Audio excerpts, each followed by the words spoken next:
เป็นแม่ใครเป็นลูกอันนี้เป็นพี่นี่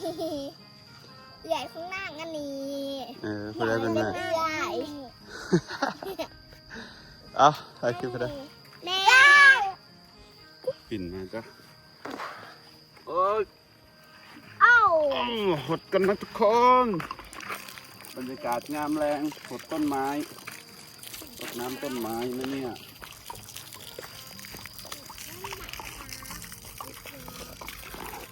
หดให้มันติด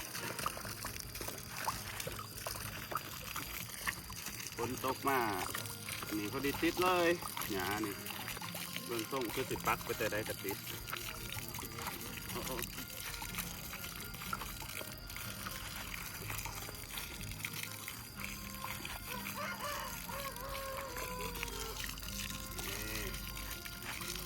ต้นไม้เรา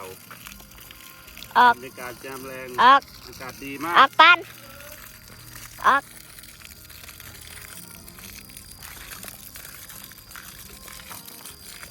อย่าบังกล่องสิล่ะรับไพ่เด้อ โอ้เอา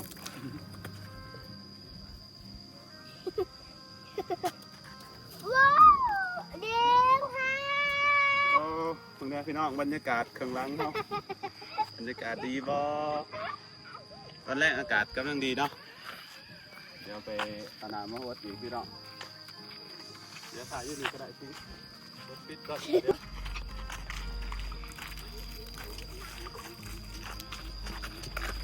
เห็นดาวซุกมากแต่ก็ถ่ายคลิปกรุบเลยเนาะ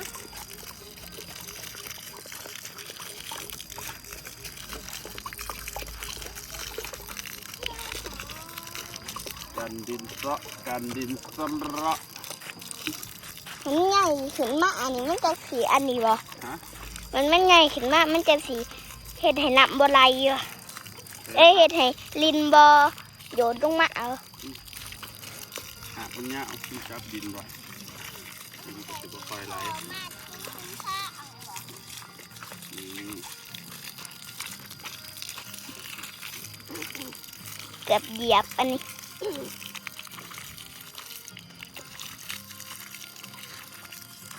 ตอนนี้ซ้ำปุ๊บเลยดิ แต่มันเคี้ยวมันจะสีงามอยู่เนาะเนี่ยนี่ คนเนี้ย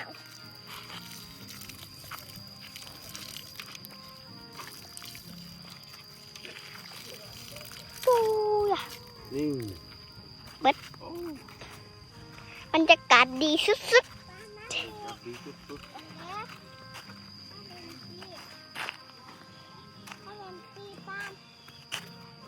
สีหน้ามันจะเนี่ยมันดีมันจะเตะเอาไปเนาะชุบ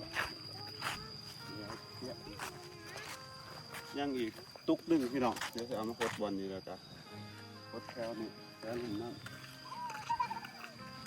พอกันบ่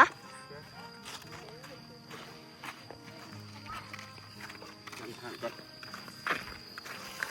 โอ้ ดิ้งดิ้งดูกันเล่นเพื่อนดิ้งดิ้งดิ้งเข้าดิ้ง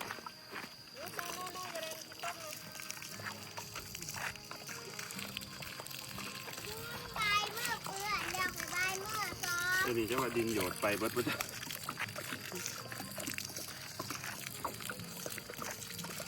วันนี้ข้างน้ำเกาะพี่น้อง ใกล้จะหมดแล้วจ้ะ เนาะจะโยดไปแถวบอลนี่แล้วจึงเอามาแตะใหม่พี่น้องเขามีย่างลายอยู่เขาจะไปแตะน้ำไว้กัน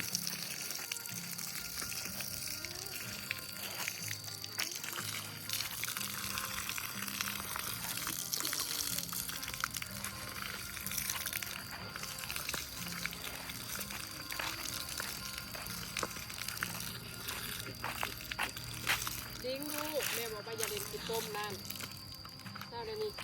เอากระด้างมือ เบิดจ่อย แล้วจ้า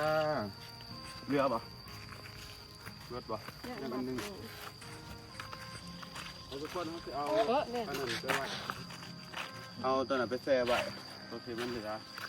หญ้าแฝกที่เขาปลูกครับประมาณนี้เนาะพี่น้อง เอาไปนี้ แบบมันขึ้นคือสิงะเนาะแบบว่าขันมันเคี้ยวหั่นนะ ถ้าขี่รถเข้ามาก็มันก็จะเป็นหญ้าข้างๆหญ้าก็งามอยู่ ขั้นปลูกอีกพังหนึ่งนี่แห้งงามเลย ทางนี้บ่ได้ปลูกเด้อพี่น้องเพราะว่าน้ำมันบ่เซาะเนาะมันสูงหั่นนะเวลาน้ำเซาะถ้าฟังนี่พี่น้องฟังนี่นะแบบว่าเรื่องนี้หายห่วงเลย เบื้องนี้มันต่ เรื่องนี้สูงเรื่องนี้ต่ำมันก็สูงน้ำมันไหลมาทางนี้เนาะก็ปลูกเรื่องนี้บ่มีปัญหาเนาะ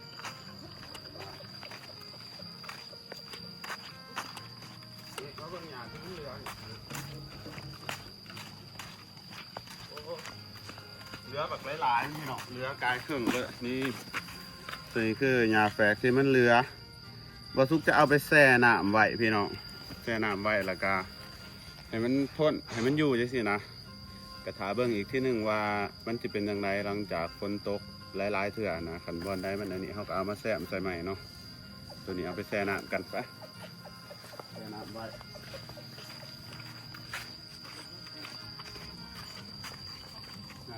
ง่ายเนาะ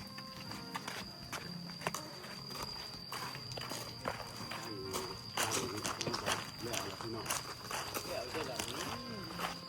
ยังน้องนี่เลยฮะแต่ว่าได้ยัง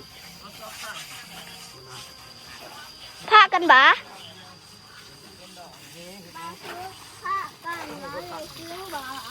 ขอจักผ้าเถอะครับ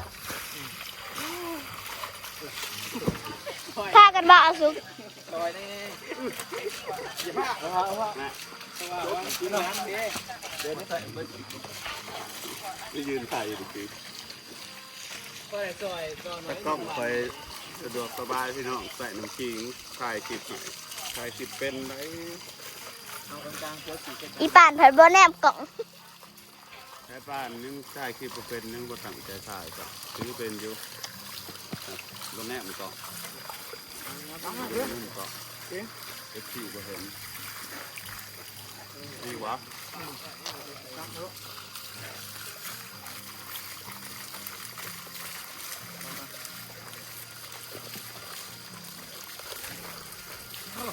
เดี๋ยวอย่าห้อเดี๋ยวไปแช่ไว้อยู่ ไอ้เฉิงเห็นว่าเขาเปิดฟิตเนสอยู่โอท็อปที่ทำการมือละ30,000หนึ่งปีนะครับ ฟิตเนสก็คือเก่าแล้ว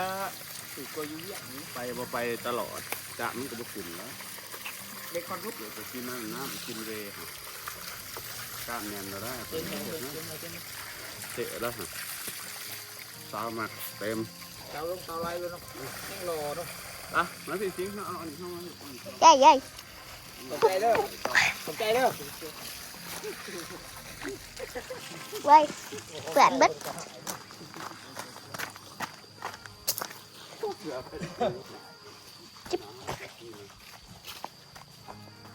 โอ้เสือเพชรเอ๊ะ เขาจะเอามาแส่น้ำไว้น้องพี่น้องอันนี้แส่ไว้ในน้องเขาเห็นแหละแส่จังนั้นน้องมันจะเสียวเนาะ ขี้ตมด้วยเกาะเด้อ แส่จะเสียวเนาะหัวเต็มอยู่หัวยังเลย ค่อยลึกปลาหน่อย คือว่าเขาเห็ดเป็นสีแบบกะเนาะแส่จังนั้นเลย เห็ดเป็นกะ แส่หยาไว้คือว่าเขาหาแนวมาใส่กะมันอันนี้เน่าเว้ย ยันขี้ตมมันเกาะ มันเอาที่เนาะอันนี้แซ่บ เจ๊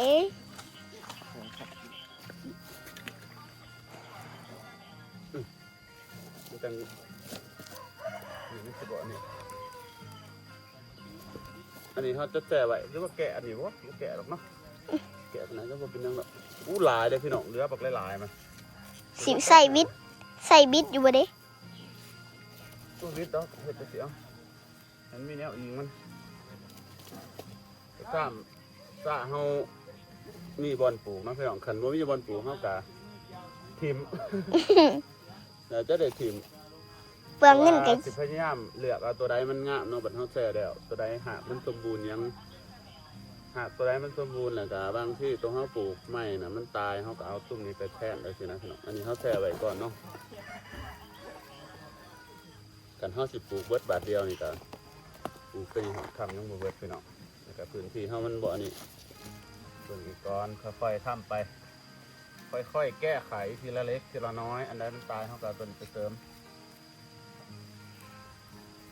นี่ อาซุกอาหารดิเห็ดเป็นอันนี้ดิผู้หญิงหานั่งอยู่ข้างใน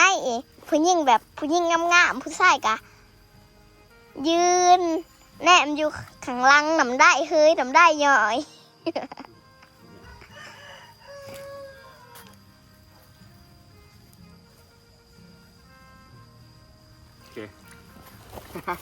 ฟังไว้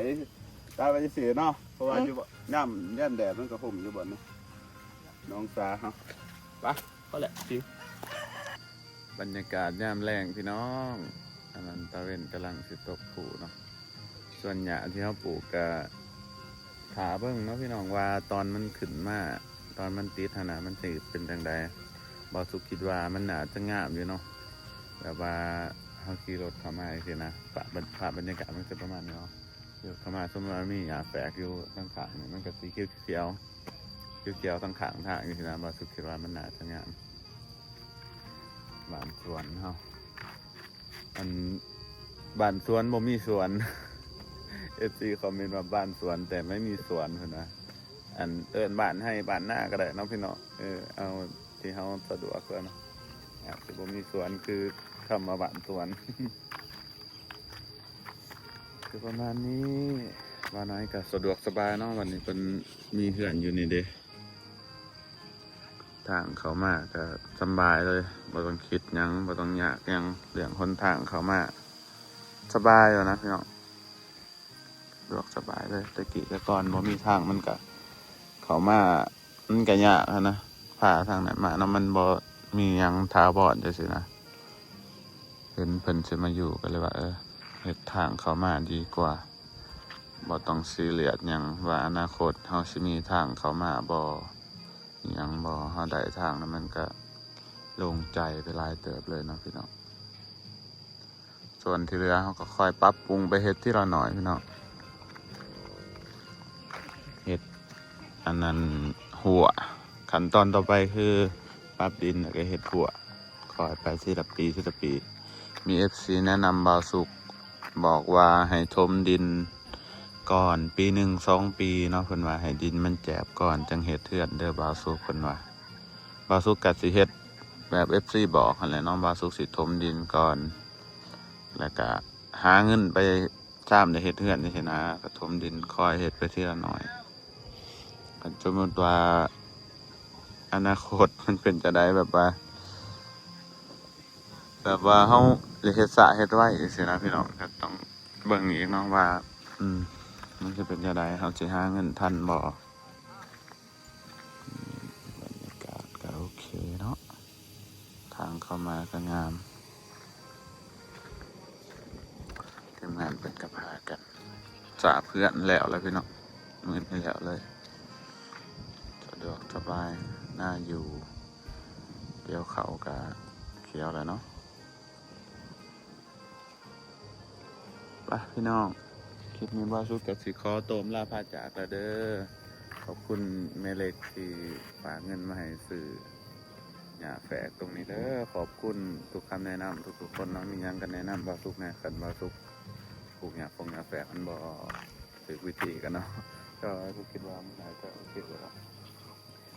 เจอกันในคลิปหน้าฝากกดไลค์กดติดตามเป็นกำลังใจให้ส่องบ่าวสุกเด้อพี่น้องบ๊ายบาย